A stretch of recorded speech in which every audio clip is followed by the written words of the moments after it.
আসসালামু আলাইকুম। আমি পিজন লফট থেকে। সবাই কেমন আছেন? আজকের একটা কালেকশন, সেটা হচ্ছে আমার এক ভাইয়ের থেকে আনলাম। ধরতে পারেন ভাই গিফট করলো একেবারে লাল টকটকে গিয়ার। কিন্তু আসলে এই গিয়ারটা কিন্তু ক্যামেরাতে তেমন বোঝা যাবে না, কারণ হচ্ছে ক্যামেরাতে এতটা ধরে না। আর এটা হচ্ছে একটা সিলভার 1 দশকের কবুতর। সবে হচ্ছে আপনার এটা 7 থেকে 10 পর হবে। দাঁড়ান আমি একটু দেখে তারপর বলছি। হ্যাঁ, 10 পরের একটা কবুতর। ভাইয়ের বাসায় যাওয়ার পরে সিলভার আমার কবুতর অনেক আগে থেকে প্রিয়, কিন্তু মনের মতো পাচ্ছিলাম না। সবার কাছেই দেখছি সিলভার, মুজাওয়ালা, নাইরা, মাকড়া, তারপরে অন্য অন্য অনেক ধরনের দেখছি, কিন্তু এরকম ঠোঁট মোটাওয়ালা, তারপরে চোখে টকটকা লাল গিয়ার আপডেট, মানে উঠতি লাইনের মধ্যে যে এরকম সুন্দর সিলভার, এই কালারটা কিন্তু আরও আসবে। এটা সবে হচ্ছে 10 পর, সবে 10 পর, কালারটা আরও আসবে। আর 2-3 দশক গেলে আরও সুন্দর হবে। এরকম খাড়া ঝুটির মধ্যে যে এত সুন্দর একটা কবুতর পাবো আমি ভাবতে পারিনি। ভাই বলার সাথে সাথে নিয়ে নিলাম, ক্লিয়ার করো, সাথে সাথে নিয়ে নিলাম, কারণ কবুতরটা আমার কাছে খুবই ভালো লাগছে। দেখেন সাইজটা অনেক বড়, বেশি না, 2টা দশক ঝরবে, অনেক সুন্দর হবে। আর এটা টকটকা লাল গিয়ার হবে, কারণ হচ্ছে এখনই এতটা লাল গিয়ার যদি আমি উড়াই তাহলে আরও লাল গিয়ার হবে, কিন্তু উড়াবো না, আমি জানি এটা ছাড়লে দৌড় দিবে। শরীরে এত শক্তি। এখন আমি যেটা বলবো সেটা হচ্ছে, এটা কিন্তু আপনারা ওই ফেন্সি যে ঘরের সৌন্দর্যের জন্য যে পালে আপনার সিলভার কবুতর, সেই সিলভার কবুতর না।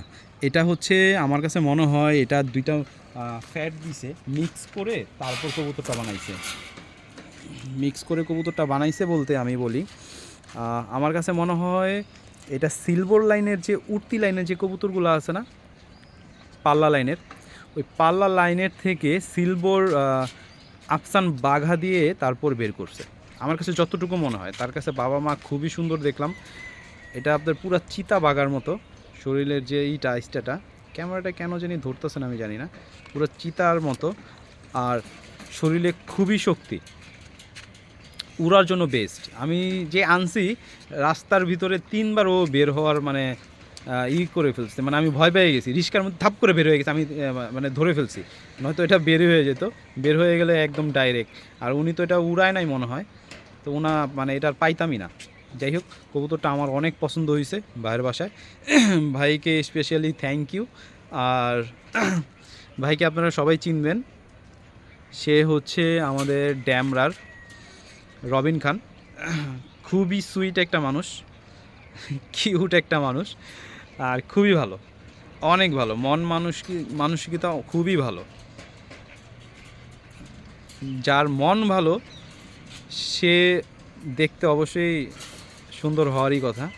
আর আল্লাহ তাকে অনেক বেশি মনের দিক থেকে ভালো বানাইছে। যতবার ওনার বাসায় গেছি, যতবার ওনার সাথে দেখা হয়েছে, যতবার ওনার সাথে আমার কথা হয়েছে, সব সময় সুন্দর, মানে কি বলবো, মনের মতো একটা মানুষ। যাই হোক, কবুতর জগতে অনেকেই থাকে, ভালো মন্দ থাকে। তো সবাই জানাবেন কবুতরটা কেমন হয়েছে। আমার এটার জন্য এখন একটা মাদি লাগবে, অবশ্যই এটা নর, কিন্তু আবার মাদির মতো আমার কাছে লাগে, কিন্তু এটা নরই হবে। আপনারা সবাই এটা একটু দেখে রাখেন। সেম ঘিয়ারওয়ালা একটা আফসান মাদি আমাকে দিবেন, সেম ঘিয়ারওয়ালা। এই তো একটু ডার্ক করে নিলাম। এখন ওর কয়টা আমি ছবি তুলব।